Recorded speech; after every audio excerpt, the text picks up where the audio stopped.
President Muhammadu Buhari's refusal to sign the Electoral Act Amendment Bill continues to generate reactions across the country.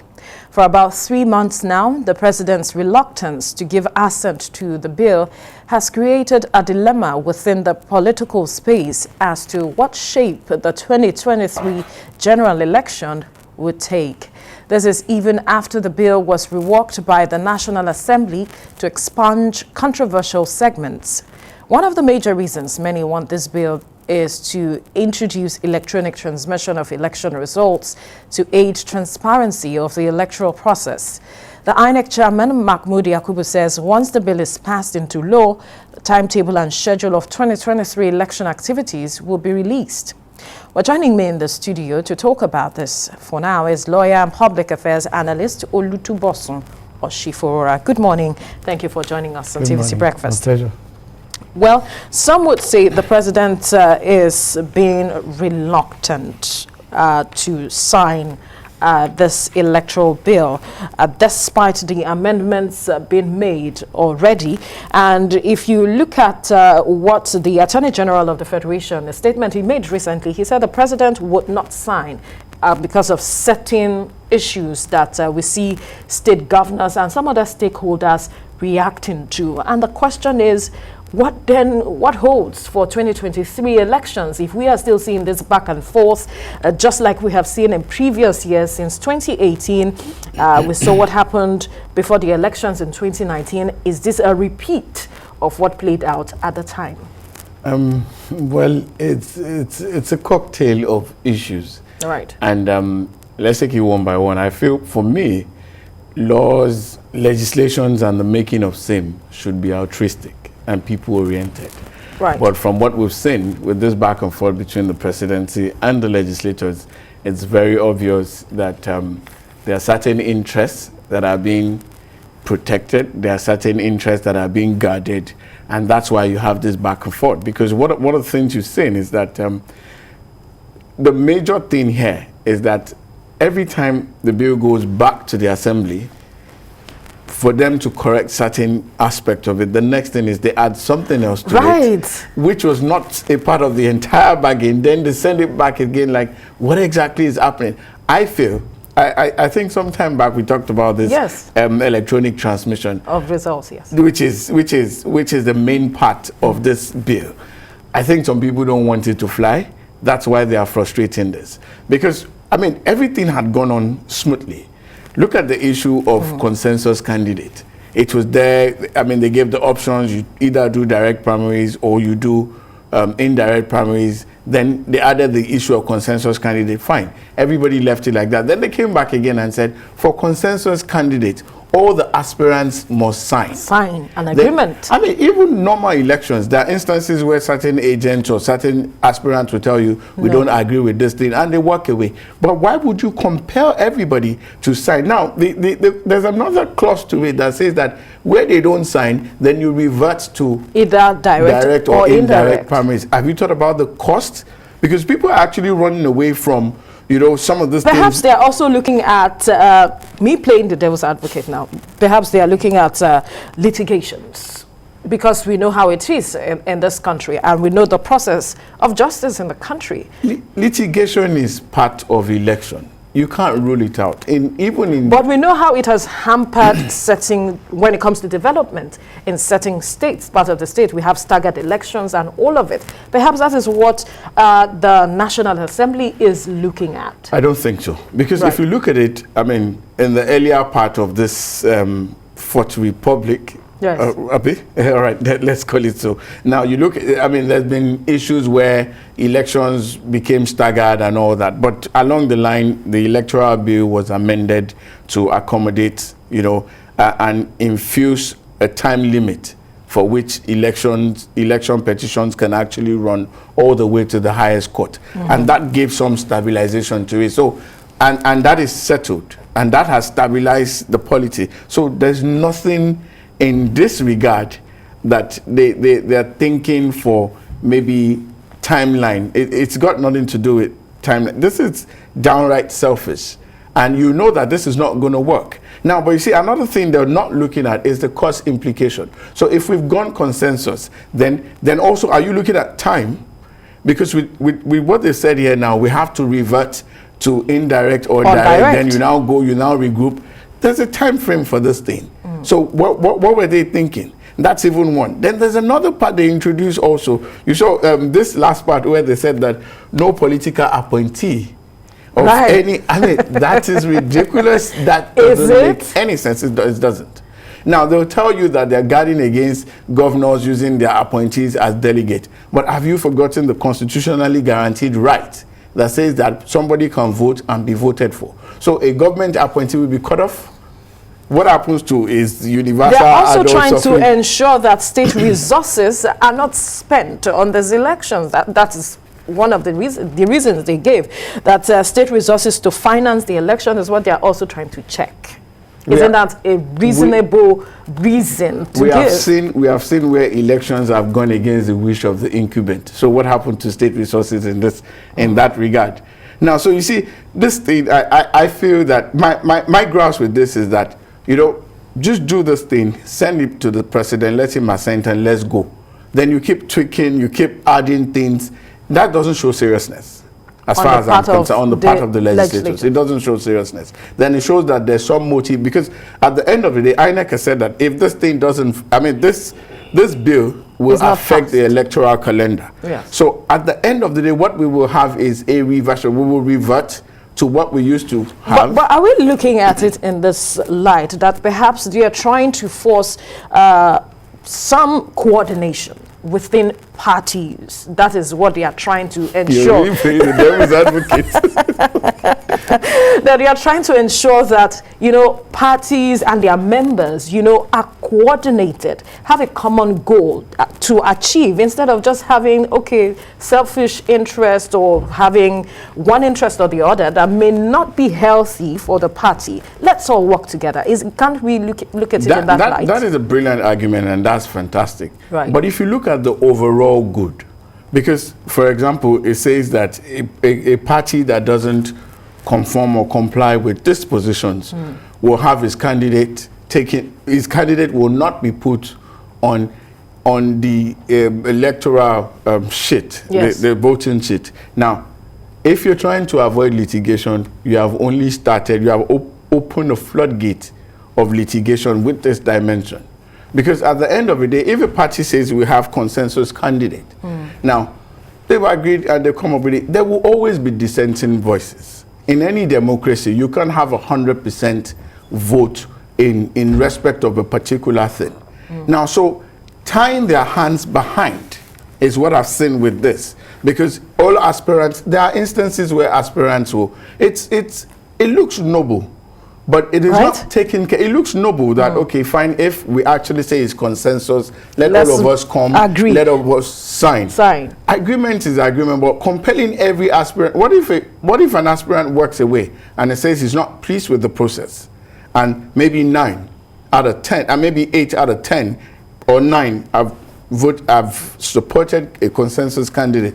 That dissenting one will now make the party revert to indirect or direct. So they should look at how to win this person, lobby that person. That is something, relationship within a party. If you lobby him beyond the time that is stipulated for you to present your candidate, what happens? And then some people will take advantage of that. They'll push and push and push and push until the thing goes, you know, out of reach. Now, so a law cannot be 100% correct or certain, but you must leave some margin of error. Now, so why this is why I believe that this clause, infusing that clause that says that every candidate must sign, it doesn't work well. Right. Now, let's look at this other clause where it talked about spending. You know, capping it, that it shouldn't be more than 5 billion naira.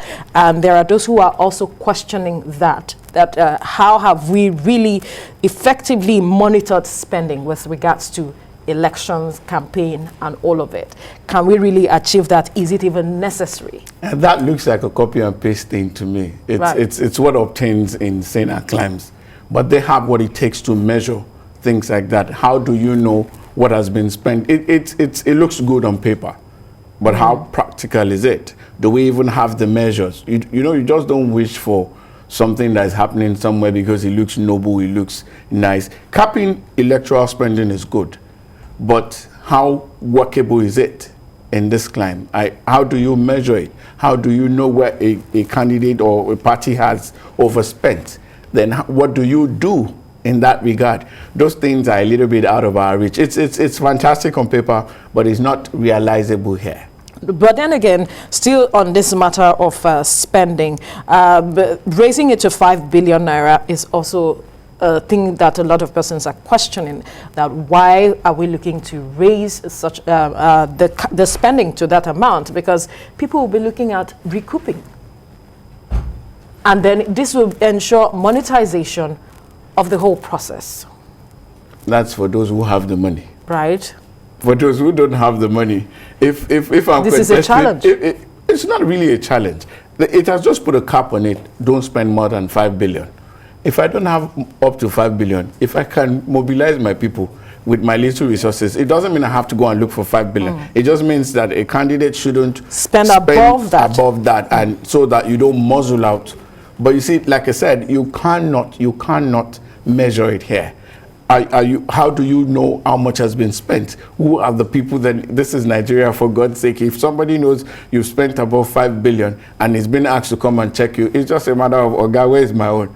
You know, and he will go back and say they didn't spend more than that. What are the parameters? The system in place. The system is not viable for this kind of thing. It's a plausible, it's something that should be applauded, but it is not practical here. When I say it's not practical, it doesn't mean it can't be realized, but what we have does not support this kind of law. So it's just a law on paper, and then how do you prove it? Then how do you use it against the candidate that has really gone above the amount that you have stipulated? Then you see, another thing you also have to look at is elections are expensive. Going with the retinue of aid and supporters, look at presidential election, you definitely have to go through all the states. Now, so how do you do that? Is 5 billion really enough to do that? There are a lot Should of we logistics. even be spending up to that amount? If you look at radio jingle, you're a TV station, you know how much you charge. Now, so if I'm going to run an election 3 months to that time, the jingles are on one. I look at how many radio stations, look at how many TV stations, look at all those things come with this. So how do we now stay within 5 billion? Now, the idea is that somebody who expended 5 billion on an election may be looking at how to get back his money. Right. But you see, election is not just your own money. A lot of people come to support you. Now, so people will be wanting to recoup for what they invested in. It's an investment. That's what you're trying to say. There are other checks and balances that will get. People will definitely, people lobby. See, we shouldn't shy away from the fact that if somebody supported you whilst you're trying to get into an office, there's always a give back process. There's always we should come to accept that. It's the norm everywhere in the world. There are people who will give you appointees. There are people who will lobby you for this, because I mean, look at in the US.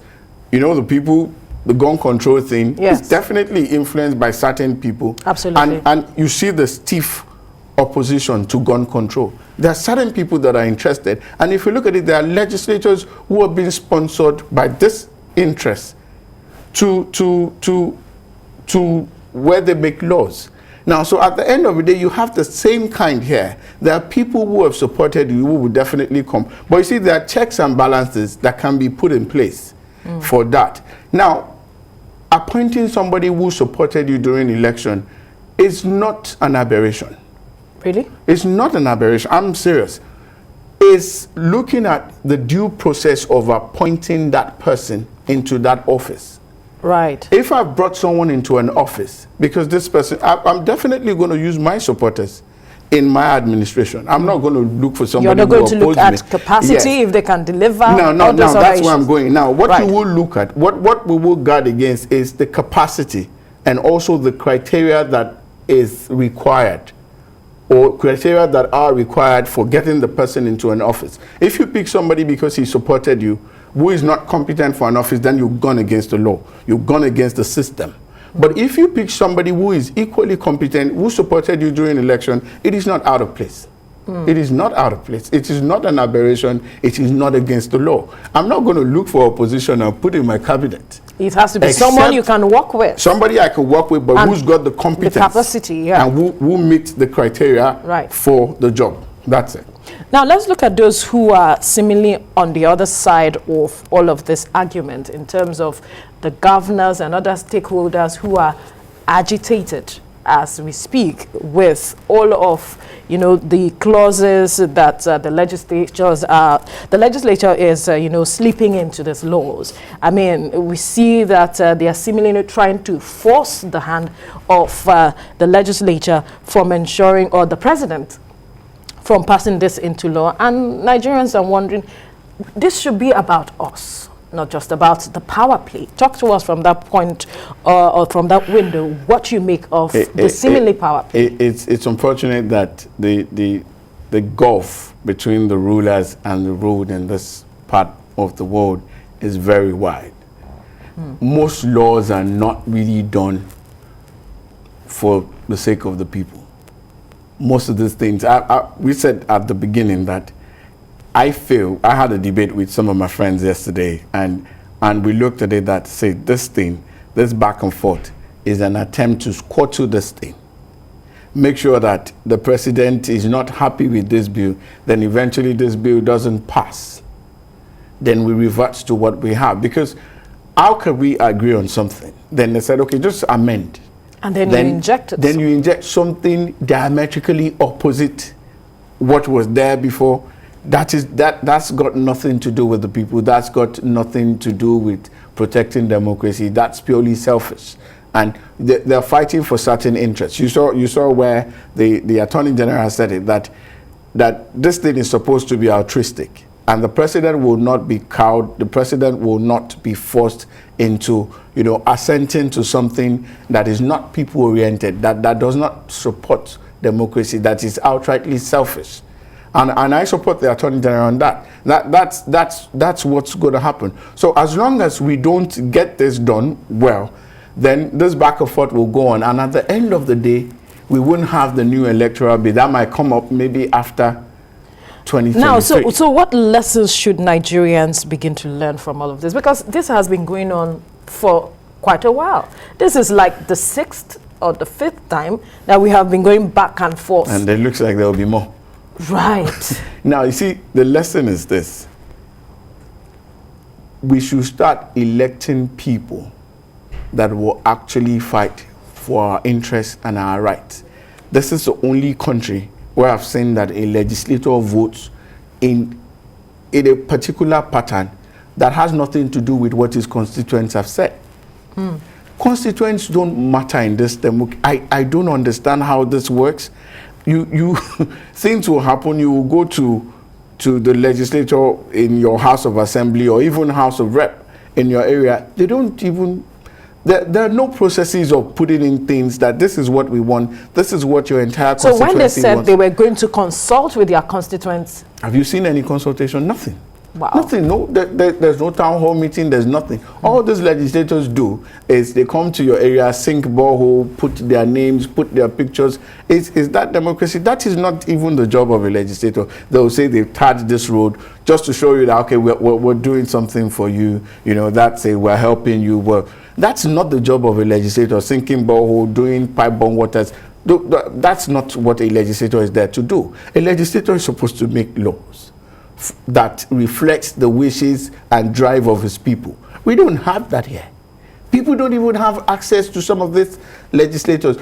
As simple as local government is, it's unfortunate that most times too, the people who have access to them only go there to beg for things, ephemeral things. And sometimes those ones are overwhelmed with the financial burden. Yes. So, and the demands. Now, but when it comes to laws and reflecting the wishes of the people, I don't think what we have at the state assembly, at the national assembly, even at the local government level, is reflective of what the people want. The people are suffering, the people are complaining every day. These people are doing things that are practically diametrically opposite what they want.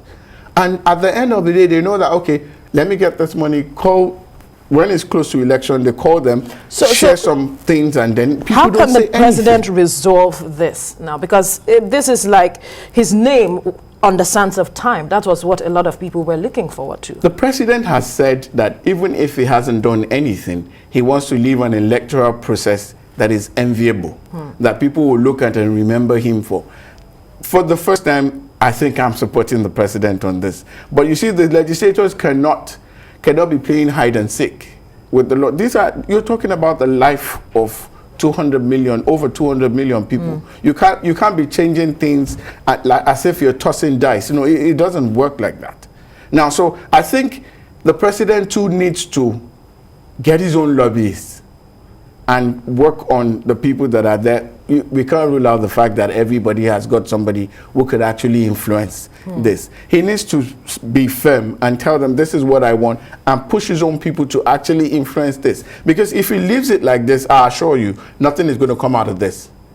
Then the electronic transmission that we all celebrated will just fizzle out in our own face. Right. That's a fine place to leave the conversation, hoping that there will be light at the end of the tunnel. Thank you so much, lawyer and public affairs analysts, right, for your time on the program. Olutubosun Oshifora, thank you so much.